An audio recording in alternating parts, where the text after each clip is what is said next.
Notice how they start to fill in and become a little bit more intense as we go towards 3, and they're kind of broken up too. That's what I'm concerned about, the possibility of supercell thunderstorms where we could see large hail and the possibility of an isolated heavy rain. The precipitation rate, which is how fast the rain is falling, is pretty high right now, between 1 and 2 inches across areas where you're seeing that bright yellow and bright orange on the radar. Getting closer to the metro, most of the heavy rain is spinning and pushing off to the northeast. I just checked the temperature here on the Tam Avenue Bridge. It's about 35 degrees. And what we noticed driving in on 64, it's slow, but the roads are wet right now. So not a huge problem, but as Craig did mention, those temperatures are really going to drop tonight. That's going to cause some problems here, especially on elevated surfaces like this. Walking your dog is something that's not going to be very pleasant. We were talking about that earlier. It's all I can think about. It's the one most miserable thing I've had to do this whole week. They like to hang outside, and of course we want to go inside. And then they're just covered in water. Notice the clear skies. High pressure quickly moves in and will quickly move out in about a 24-hour period. That's going to allow temperatures to drop off into the low to mid-teens, dumping tons of rain. This is the potential rainfall forecast where you're seeing those bright yellows. That's indicating more than possibly 10 inches of rain by the end of the weekend into early next week. A little bit of good news about Connor. He's going to be finishing up his treatments in the next 6 months, Kay. But you know what, Jessica, you can tell that Shriners will always be in his heart. He'll probably always be fundraising for Shriners. You know, and his mom said that he wants to be a Shriner when he grows up. Carrollton getting some heavy rain and some thunder right now. These continue to track to the east, so Litchfield already had a little bit of rain today. You're probably going to get some of this heavier rain as it pushes out of Carrollton along Highway 67. So it is getting very cold, and when you get under some of those heavier bursts, it is very hard to see, and traffic kind of slowing to account for those. I do. I have the star of the show with me today. Tilly's with me right now. She's going to help me out in a second, but I want to let you know we are still accepting calls all day, and you can get right here on this star wall, and you might get lucky enough. Tilly could give you a shout out here if you get on the star wall. Probably want to hide your eggs and then do the hunt shortly after, because if you hide the eggs tonight, they can either get rained on or freeze overnight if you have candy in there. Oh yeah. Yeah, the Easter Bunny's doing that tonight. He's not going to fare too well. The Easter Bunny's going to be a little, he's going to have a little obstacle tomorrow.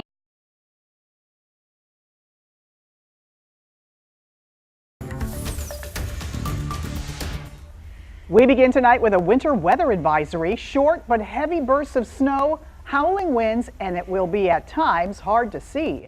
Good evening. Thanks for joining us. I'm Kay Quinn. I'm Art Holliday. We have team coverage of this winter storm that's about to slam into St. Louis, and we start with meteorologist Jessica Quick on the leading edge near Wentzville. Jessica? Hey, Art and Kay. We've been tracking this snow all afternoon.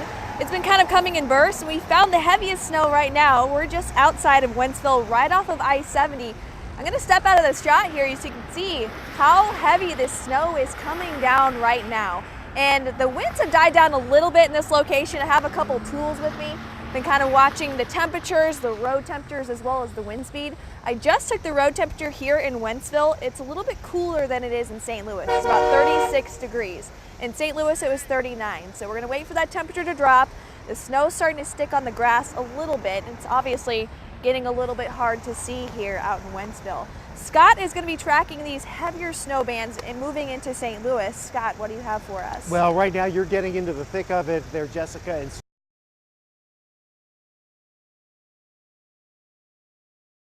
I'm meteorologist Jessica Quick. We're right along the Mississippi River in Prairie du Rocher. It's about 30 minutes from Valmeyer, and this town was actually saved by a levee breach. The smell, I just can't get over the smell. It's just, if you've never smelled dead things, that's what it smells like. 25 years later, the water is gone, but the memories remain. Here is the house, and you can see where it was even up there more. You can see the watermarks. In August 1993, Jill Whalen and her husband made the decision to move their home and farm in just 12 hours, saving as much as they could from the angry river. It was a huge tug, but you really, once we knew that our house was going to be lost, then you didn't hesitate. You just came and helped your neighbors. Prairie du Rocher is one of the oldest settlements in Illinois, dating back to 1722. During the height of the flood, the people living there decided to intentionally break the levee to save the town. Their plan worked, but the farms around the levee were underwater. It was 18 feet in our house, so it's a foot from our upstairs ceiling. When it receded, only a handful of the 24 farm families returned. One thing that hasn't changed is the ability of the families to rally together to maintain the levee system. Repairs were made and the town's levee commission has maintained it ever since. But after Hurricane Katrina, FEMA standards changed. The Corps of Engineers has ruled the levee as an unsatisfactory, so we don't have their insurance behind us. Mayor Ray Cole says residents rallied together to pay for an engineering study to see if the levee could be improved. But for a town of less than 600, none of the options are affordable. That leaves the farmers and the village residents, 250 homes and about a dozen farmers out there to try and maintain 17 or 16 and a half miles of levee. Rocher only has 18 months to make improvements, or the levee will no longer be recognized by the Corps of Engineers. Kind of makes it almost impossible to work, you know, to build anything new. Would all have to be to their guidelines, which isn't real practical. So it's not a real bright future for the village. Right now, Rocher's only hope is to get more federal funding. Jill worries it won't happen. Anymore, I think people are just tired of the fight. They're tired of fighting with the government about changing the standards every time we meet the standards that they say that we meet. But she's not ready to give up on Rocher, the little town that took on the mighty Mississippi and survived. It's home. You come back and you look down, and every night when the sun goes down and you look at the sunsets cross the river and you just think, this is so pretty. You know, how do you not come back to that? This historic French town is getting ready to celebrate 300 years in existence. Its mayor tells us it's looking at several avenues to stay accredited, including grants. In Prairie du Rocher, I'm meteorologist Jessica Quick.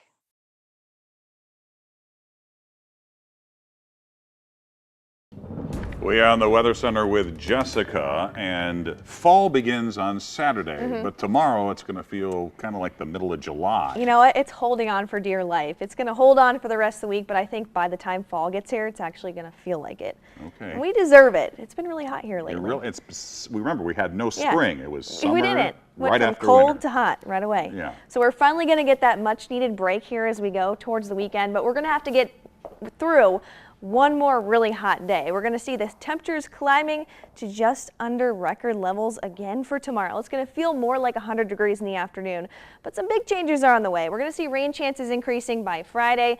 By next week, this time, temperatures are going to be at least 20 degrees cooler. So if you like the summer weather, we've got one more day of it. Tomorrow, we're going to climb into the 90s for highs. The afternoon's going to feel more like 100 to 102. And our setup's going to be a lot like what we had today. Warm front stays to our north. We're going to have gusty winds coming from the south. That's why it's going to be so warm tomorrow.